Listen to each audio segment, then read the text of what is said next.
ओडिशा को आसुची एक महाबात्या संभाव्य बात्या को नहीं यह कहले आईएमडी डीजी मृत्युंजय महापात्र। तेबे ओडिशा को अक्टोबर मासरे आसुची एक बड़ बात्या बोली आईएमडी पक्षरु सूचना मिली। तेबे कौन रही संपूर्ण सूचना चलतु भिडियो पाइबा, किंतु ता पूर्व भिडियो को गोटे लाइक करूँ, सांगसाथी मान सहित भिडियो को अधिक अधिक मात्रा शेयर करूँ। जदि आम चैनल आप नुआ प्रथम थर पर आम चैनल आप भिडियो देखुं ताले चैनल टी सब्सक्राइब कर पाखर बेल आइकन को दबाई ऑल नोटिफिकेशन को ऑन कर रखते, जहाँफल न्यूज रिलेटेड लेटेस्ट वीडियो सर्वप्रथम आम चैनल आप पाइपर।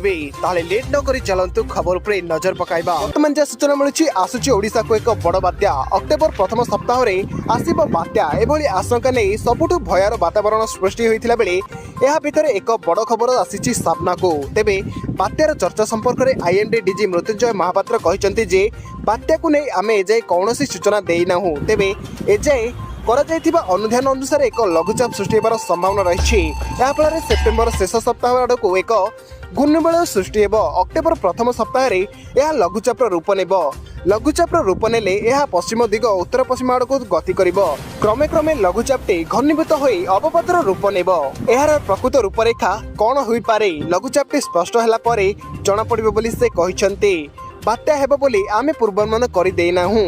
एजाए कौन सी बात्यार सूचना न देइथिला बेले आईएमडी डीजी मृत्युंजय महापात्र कहते जे स्पष्ट कराइछु आमे, किंतु ओडिशा को आगकू बात्या आसिबार संभावना रही।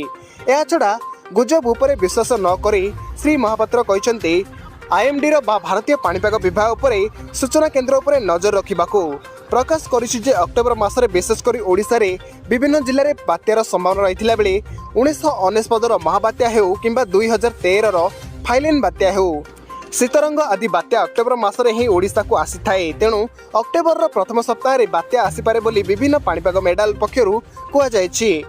एजाए जाकु नै लोकमानक मनरे कोलाहल सृष्टि हो जायछि, किंतु डॉक्टर मृत्युंजय महापात्र कहते जो ओडिशा को बात्यार संभावना एबे आसी नाही। डॉक्टर मृत्युंजय महापात्र कहते जे एजाए ओडिशा को बात्यार कौन संभावना न रही बेले अक्टोबर मासरे यार संभावना किछि प्रतिशत रही। तेणुक आपण माने नजर रखंतु न्यूज उपरे एवं आईएमडी पक्षर संपूर्ण सूचना आपन पाखरे न्यूज चैनल माध्यम पहुंची पारिबो। तो यह थिला आज मुख्य खबर। भल लागिथिले वीडियो को लाइक करंतु, सांगसाथी मानक सहित वीडियो को अधिक मात्रा शेयर करंतु। जदि हम चैनल आप नुआ प्रथम थर पर चैनल आप वीडियो देखुं ताहले चैनल टी सब्सक्राइब करी पाखर थिबा बेल आइकन को दबाई ऑल नोटिफिकेशन को ऑन कर रखंतु, जहाँफल न्यूज रिलेटेड लेटेस्ट वीडियो सर्वप्रथम आम चैनल आप पाइपर।